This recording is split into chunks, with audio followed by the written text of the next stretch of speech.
Hello Facebook. Je suis tellement heureuse de te retrouver ce soir.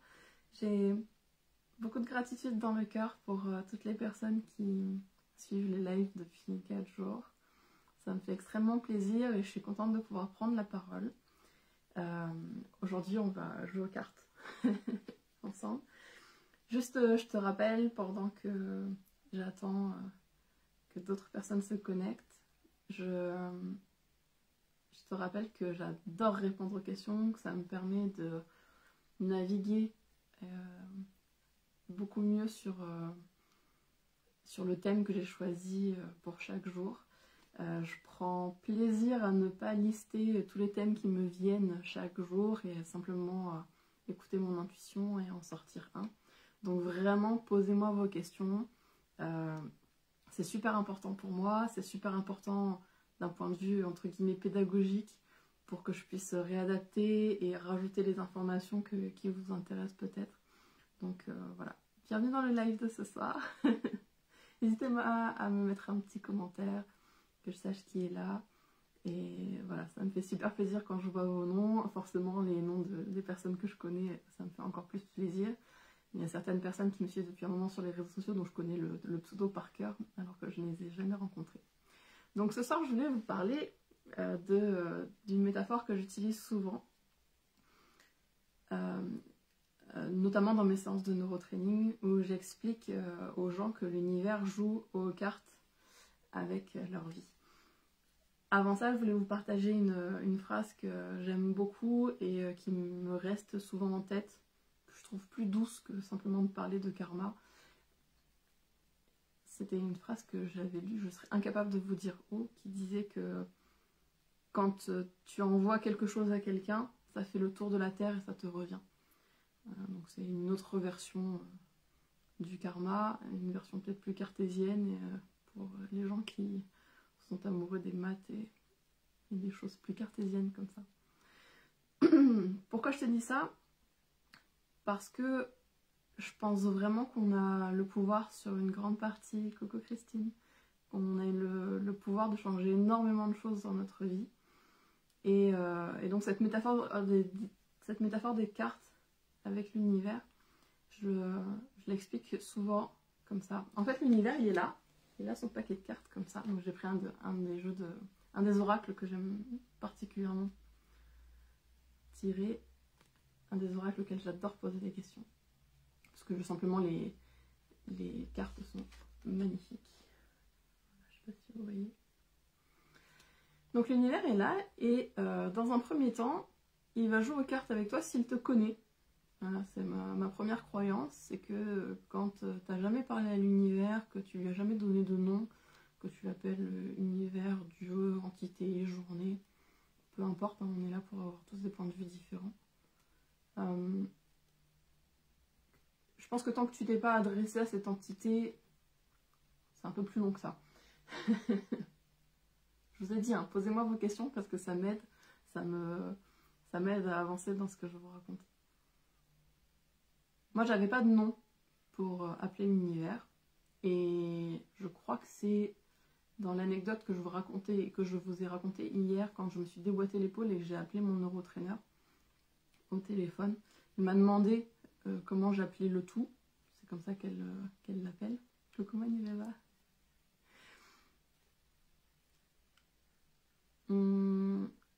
Elle me demandait comment moi j'appelais le tout et je lui ai dit que je sentais pas que j'avais besoin de lui donner un nom. Pour moi c'était quelque chose qui est présent en moi, qui est présent en tout ce qui m'entoure. Donc c'est pas une entité externe, d'accord, qui régit ma vie et la vie tout autour de nous. Pour moi ça s'apparente davantage à une espèce de longueur d'onde. Quand on est tous sur la... Enfin, quand j'émets une certaine longueur d'onde, je ne réagis qu'aux longueurs d'onde correspondantes qui font partie de ma vie.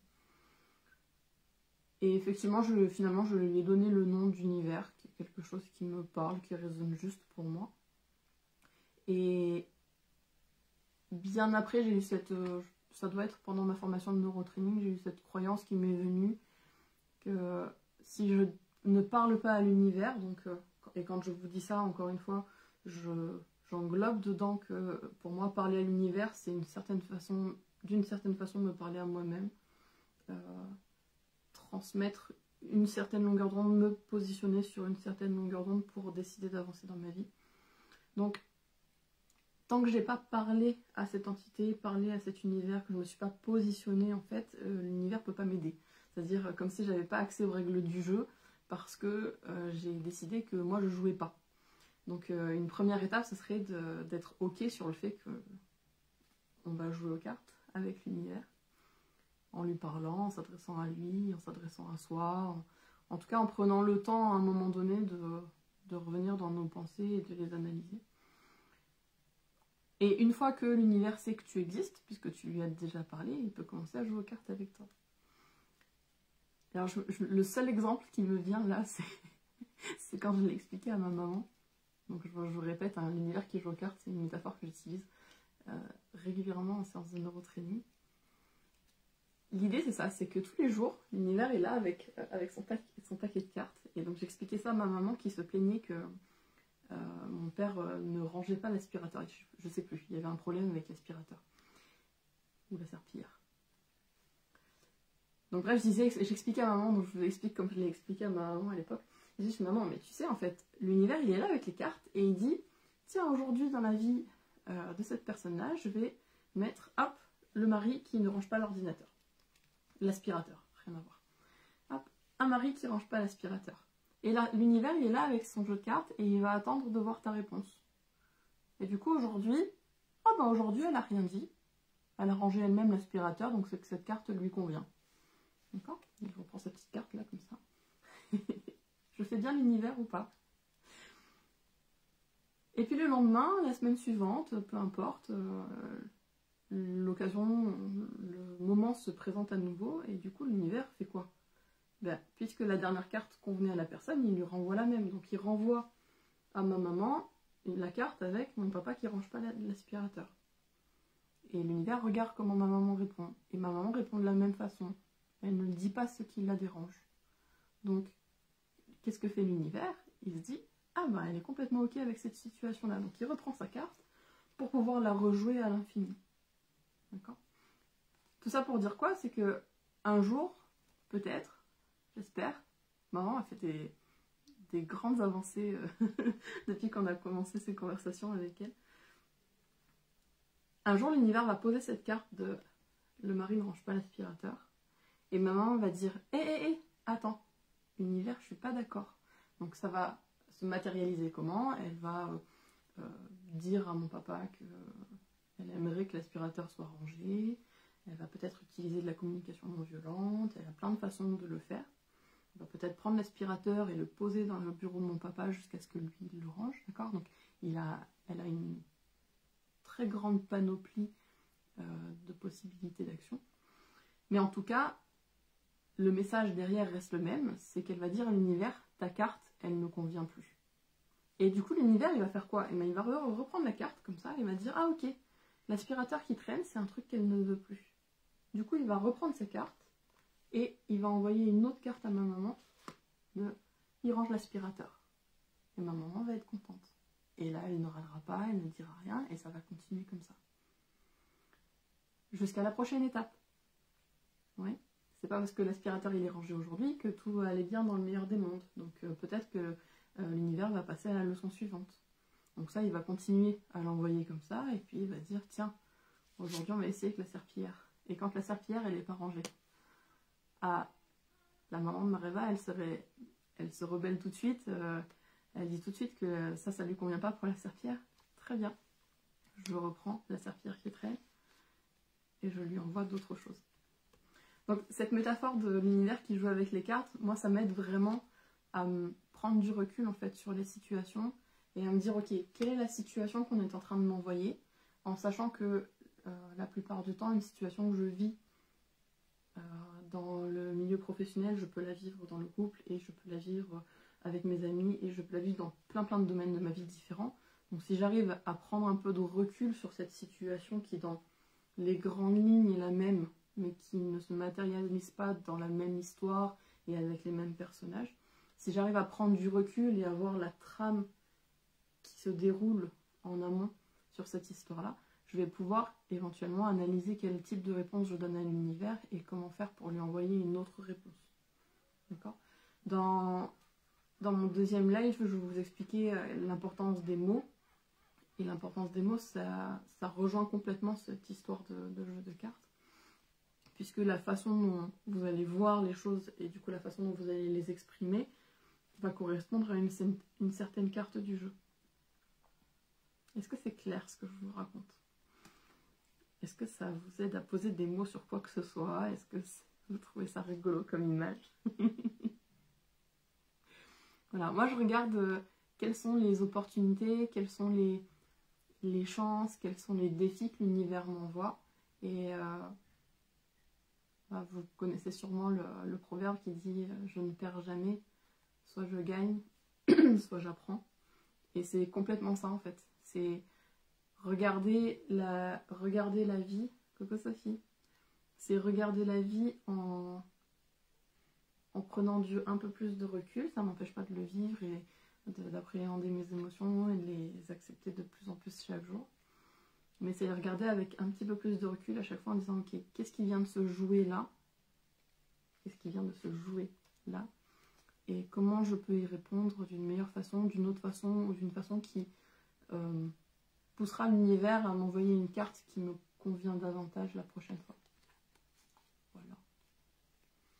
Je crois que c'est tout ce que j'avais à dire ce soir. Ça rejoint complètement, je meuble encore quelques phrases en attendant de voir s'il y a des questions. Ça rejoint complètement le fait de sortir de son schéma de réponse, en fait, de créer des nouvelles réponses. C'est ce qu'on fait en neurotraining. Alors quand je l'explique avec mes mots un peu crus, je donne souvent cet exemple-là parce que je fais partie de ces femmes-là et en tout cas je l'ai ressenti comme ça à un moment de ma vie. Une personne qui tombe toujours, là en l'occurrence je donne souvent cet exemple-là, mais une nana comme j'ai pu l'être, qui tombe toujours sur le même type de personnalité masculine qui n'est pas foncièrement bonne pour elle, en fait elle s'est habituée à ça, c'est là-dedans qu'elle vit, elle est dans sa zone de connaissance, c'est ce qu'elle connaît, et puis elle va répéter ça en fait. Et puis à un moment donné, alors heureusement dans pas mal de domaines de notre vie, dans pas mal de situations, on arrive à sortir de ce truc-là tout seul, en créant une nouvelle façon. Ah bah tiens, cette entreprise-là ne me convient plus, je change d'entreprise. D'accord, j'ai créé une nouvelle réponse. À un moment donné, quand je suis sortie de mes études et que j'ai commencé mon travail, je n'ai jamais posé de démission, je n'ai jamais changé de travail, donc je le fais pour la première fois. La première fois que je fais quelque chose, c'est bien que j'ai créé une nouvelle réponse. Le problème, c'est que dans certains cas, et qui sont nombreux, on n'est pas capable de sortir de cette boucle tout seul.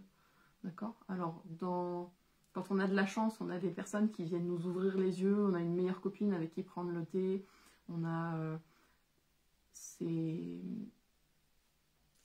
des personnes dans notre quotidien, ou la famille, ou une sœur, ou un frère qui peut nous faire réfléchir sur la situation, nous ouvrir les yeux et nous faire nous rendre compte qu'effectivement c'est peut-être pas ce qu'il y a de plus simple pour nous.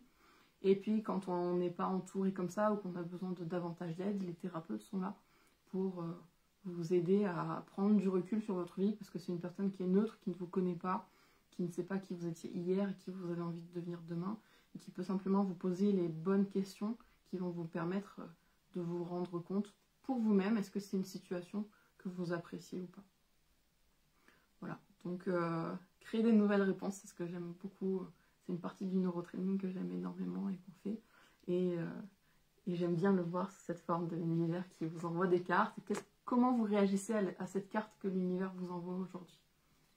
Est-ce que ça vous convient? Est-ce que ça ne vous convient pas? Et si ça ne vous convient pas, est-ce que vous le dites? D'ailleurs, si ça vous convient, est-ce que vous êtes dans la gratitude pour ça? Puisque si je t'envoie une carte et que tu ne réagis pas, finalement, comment je peux savoir que ça te plaît ou pas? D'accord? Donc si tu me dis que ça ne te plaît pas, je peux t'en envoyer une autre. Mais si tu ne dis rien, je vais peut-être t'en envoyer une autre quand même. Alors que je peux t'envoyer une carte Et toi, tu peux exprimer de la gratitude envers l'occasion qui vient de se présenter, la situation que tu viens de vivre, la personne, le travail que tu viens de découvrir. Et à ce moment-là, je sais que je peux t'envoyer plus de cartes comme ça. Enfin, l'univers. Vous avez compris, hein, je vais changer les pronoms, mais parce que là, c'est moi qui ai les cartes. Alors, j'ai Nina qui demande si je tire une carte pour vous. Bah oui, avec grand plaisir. Qu'est-ce qu'on pourrait tirer comme carte pour tout le monde? Ou je la tire juste pour toi, Nina, si tu as une question, si tu veux te concentrer sur quelque chose. J'ai les autres commentaires en attendant. Les passeurs d'âme qui sont là pour nous guider. Elle tombe à point, moi, Jojo. J'ai cette chance d'avoir des copines qui m'aident bien. Vous voyez une carte?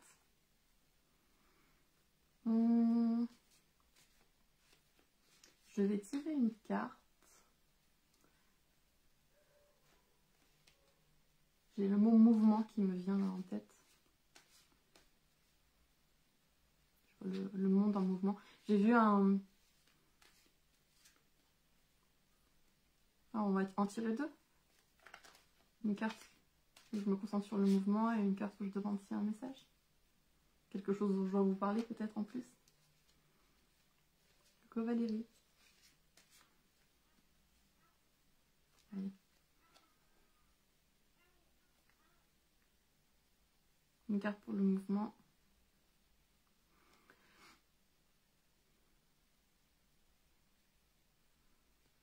J'ai vu un appel à texte de nouvelles pour décembre auquel j'ai bien envie de participer. Ça n'a rien à voir avec tout ce qu'on est en train de dire. Si ce n'est que le thème des nouvelles doit être le monde d'après. Et que j'ai toute une histoire de nouveau monde qui m'est venue en tête avec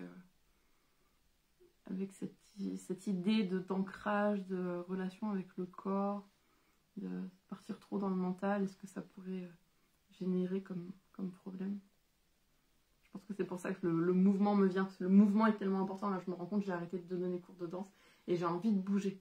J'ai envie de bouger, sauf que j'ai envie de bouger d'une façon qui me convient davantage que les façons que j'ai pu mettre en œuvre ces dernières années. Ça prend un peu plus de temps. J'adore tes lives, je t'ai découverte pour mon plus grand bonheur il y a une semaine. Et bien écoute Valérie, tout le plaisir est pour moi. Merci pour tes nombreux commentaires sur chaque live, ça fait vraiment plaisir. Coucou Sandrine, tu vas bien?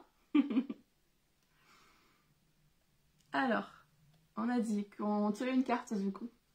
La première carte, c'est une carte. J'ai envie de me concentrer sur le mouvement. Et la deuxième carte sera une carte pour demander s'il y a une autre anecdote ou une autre information que je pourrais vous passer.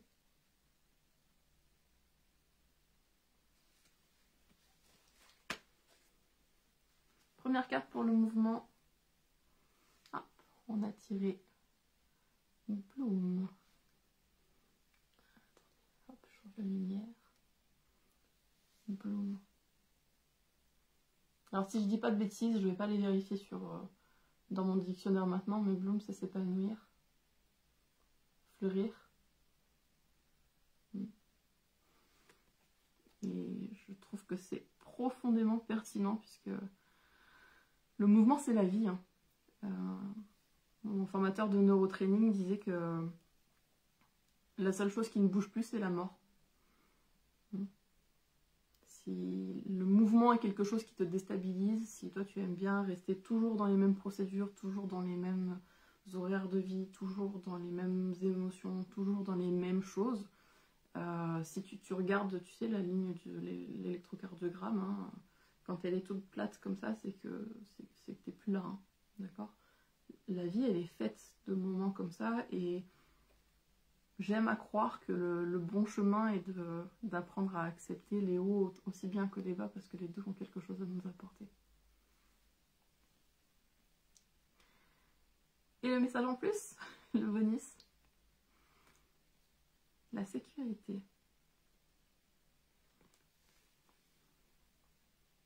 Avec une jolie maison qui, en passant, est le thème de Linktober que j'ai décidé de dessiner aujourd'hui. Le thème, donc Linktober, c'est un challenge d'illustrateurs sur lequel on fait un dessin par jour qu'on poste ou pas hein, sur les réseaux sociaux. Et le thème du jour, c'était le toit d'une maison. Et du coup, j'ai dessiné une maison et je l'ai publiée ce midi ou ce matin, je sais plus, sur mon Instagram, sur lequel je dessine, je fais un imagier en tahitien. Donc, je marque le mot en tahitien, je fais un petit dessin à la plume, pardon, au pinceau, avec de l'encre, et je traduis en français, anglais, espagnol, qui sont les 3 langues que je parle déjà, et en hongrois, puisque je suis en train d'apprendre le hongrois et le tahitien. On a demandé pour cette carte-là s'il y avait un message en plus que je vous passais ce soir. J'ai regardé une conférence ce matin de Sophie Chag qui expliquait des choses que j'aime vraiment beaucoup et qui m'ont fait beaucoup de bien, ce sont des rappels. Notamment sur le fait, d'ailleurs ça concerne les réponses, hein, c'est bien qu'on tire ça là, puisque ça concerne complètement les réponses. Elle expliquait, est-ce que aujourd'hui, quand tu prends une décision, tu prends cette décision-là avec ton système de sécurité émotionnelle, c'est-à-dire la part de toi qui est en nous tous, j'imagine, la part de toi qui a besoin que tu sois aimé, qui a peur de se retrouver tout seul, qui a besoin, voilà, d'être dans un certain confort. Est-ce qu'aujourd'hui, quand tu prends une décision, tu réponds à tu prends tes décisions avec ce système de sécurité émotionnelle, ou est-ce que tu les prends avec un autre système qui te permet de réaliser tes rêves? Alors elle parle de grandes visions, et certaines personnes parlent de grandes missions. Donc en fait l'idée c'est ça, c'est est-ce que quand l'univers il t'envoie, tu vois, une carte, est-ce que tu réponds à ça avec tous tes automatismes bien installés là dans ton corps, dans ta tête et dans ton cœur, ou est-ce que tu prends le temps de te poser et de décider ce qui est le mieux pour toi aujourd'hui pour t'amener à tes objectifs, à remplir tes objectifs, d'accord? Donc je trouvais ça intéressant, en sachant que la plupart du temps on prend des décisions sans se poser la question de pourquoi on prend avec quels outils on répond à ça. J'ai regardé une autre conférence, un TEDx aujourd'hui, dans lequel je me souviens plus du tout du présentateur parce que je suis une consommatrice compulsive de conférences TEDx sur YouTube. Et il expliquait, il décrivait l'être humain du point de vue d'un scientifique extraterrestre. Et il expliquait certaines choses de notre cerveau qui nous amènent à croire des choses qui sont fausses, mais qu'on veut bien croire parce que c'est facile de les croire et que ça nous convient bien. Je suis incapable de vous refaire la conférence. Quoi qu'il en soit, il terminait la conférence sur le fait que ce qui pourrait sauver l'humanité, c'est que l'être humain se pose la question de comment est-ce que je sais telle chose. Alors, personnellement, c'est une question que je me pose tous les jours, quasiment tout le temps, mais peut-être pas sur... Enfin, c'est sûr, pas sur tous les domaines et pas sur toute chose. Et la question, je la trouve, encore une fois, très pertinente, puisque c'est bien de savoir des choses, mais savoir comment vous les savez vous permettra peut-être davantage d'avancer que de juste le savoir. C'est pour ça qu'aujourd'hui, quand on écrit des mémoires, des thèses, etc., il y a toute une bibliographie derrière, il y a des études scientifiques à l'appui et ce genre de choses, dont je suis beaucoup moins friande, donc je vous parlerai très rarement de chiffres, de quoi que ce soit comme ça, dans mes lives, puisque moi j'ai envie de vous parler de ce qui résonne juste aujourd'hui pour moi, en vous demandant de faire la part des choses et de prendre ce qui résonne juste pour vous à l'intérieur de vous. Et si vous en avez besoin, d'aller faire des recherches pour avoir plus de données cartésiennes, si vous en ressentez le besoin. Voilà. Donc, est-ce que, quand l'univers vous envoie cette carte-là, est-ce que vous répondez en lui disant non, et d'une façon qu'il puisse reprendre sa carte et vous en envoyer une autre? Est-ce que vous êtes dans la gratitude pour qu'il puisse vous envoyer davantage de cartes de ce type-là? Est-ce que vous ne faites rien du tout et l'univers il vous envoie un peu ce qu'il veut comme carte parce que vous ne faites pas forcément les choses, vous n'avez pas envie forcément de faire les choses complètement en conscience? Je trouve que c'est intéressant comme réflexion. Et la réponse que vous donnez, le oui, non ou rien du tout, que vous donnez à cette carte, est-ce que vous avez conscience d'où provient cette réponse? Est-ce qu'elle provient d'un besoin de sécurité, de confort, de zone de confort? Ou est-ce qu'elle vient de votre conscience et d'une idée un peu plus grande de l'objectif dans lequel vous avez envie d'avancer dans votre vie? Voilà. Allez, je lis vos commentaires. Le mouvement nous fait fleurir et nous fait vivre. Et le mouvement, c'est la vie. Hein. Le mouvement, c'est la vie. Hop, hop, hop. Si vous avez des questions, n'hésitez pas à les mettre. Nos choix diffèrent selon le moment où on les fait exactement. C'est pour ça que, malgré le fait que je ne sois une personne pas du tout patiente, j'apprends avec les années à ne pas répondre tout de suite, à simplement lire le message et à donner une réponse un peu plus tard dans la journée ou carrément le lendemain. D'ailleurs, je ne réponds plus au téléphone depuis à peu près 15 ans. Vous le savez, si vous avez essayé de rentrer en contact avec moi, je réponds aux mails et parfois aux SMS quand je juge que c'est urgent.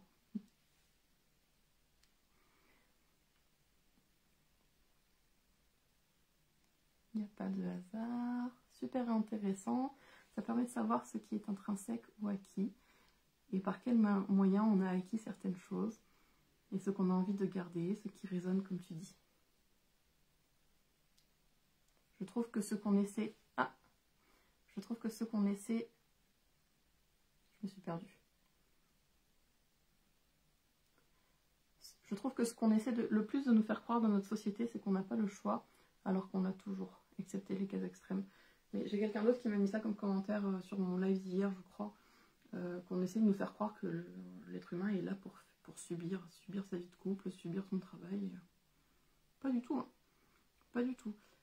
Ceci dit, ça dépend à quel moment de votre vie, si vous avez déjà passé cette étape-là, vous êtes sorti du système. Ce sont des conversations qu'on a eues avec pas mal de potes ces derniers temps, cette dernière année, parce que moi je suis sortie du système quand j'avais 19 ans, quand j'étais en 3e année de licence de fac de maths, et que j'ai décidé de donner des cours de sport et des cours de danse. Donc je sais qu'il y a pas mal de gens qui passent cette première étape là depuis le Covid, et qu'on se sent souvent seul quand on passe cette étape-là, mais pourtant il y a plein de gens comme ça. Plein de gens comme ça. On n'est pas du tout obligé de subir sa vie, et je pense qu'une fois que vous avez vraiment en tête quelles sont vos priorités dans la vie, vous pouvez faire vos choix en fait. Moi, je comprends tout à fait quelqu'un qui a un travail alimentaire, parce qu'aujourd'hui, il se sent bien en lui de simplement aller à ce travail-là et ne pas forcément rapporter du travail à la maison comme on le fait en tant qu'entrepreneur, ou en tant qu'entrepreneur mal organisé, je sais pas trop. Avoir des moments de pur travail, des moments de pure relaxation, 5 semaines de vacances par an par exemple. Voilà, en fait, chacun voit. Je connais des personnes, par exemple, qui ne sont pas heureuses dans leur travail, mais aujourd'hui, ils préfèrent ça plutôt que de prendre des risques. Si c'est ce qui te convient aujourd'hui, c'est ce qui te convient aujourd'hui. Donc, même quand tu as ça, moi, j'ai pas l'impression que tu subisses, tu as un choix. Aujourd'hui, tes priorités, elles sont là. Voilà. Je suis en train de m'éparpiller un peu, mais c'est parce que j'aime bien lire vos commentaires.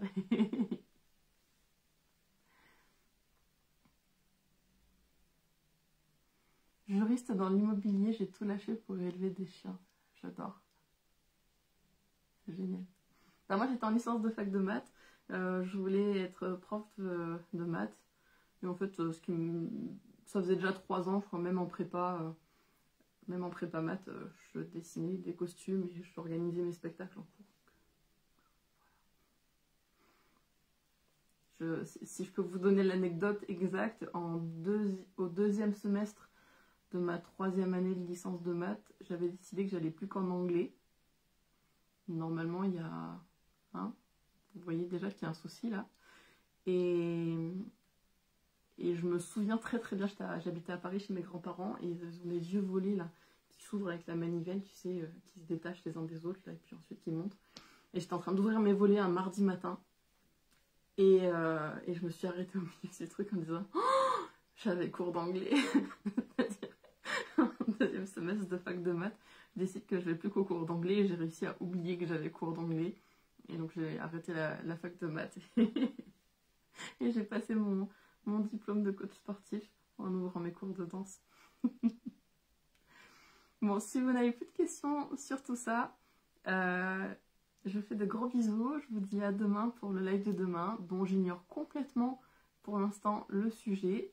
Et d'ailleurs, j'y pensais aujourd'hui, j'ai conscience de faire mon live absolument à n'importe quelle heure, mais parce que je le fais quand ça tombe bien dans ma journée. Voilà. J'en ai marre des horaires. Mais c'est pas grave, de toute façon, vous pouvez le voir en replay, et puis je le mets sur ma chaîne YouTube aussi. Donc voilà. Je vous fais des gros bisous. Prenez soin de vous, passez une bonne soirée, et à demain, j'espère. Nana.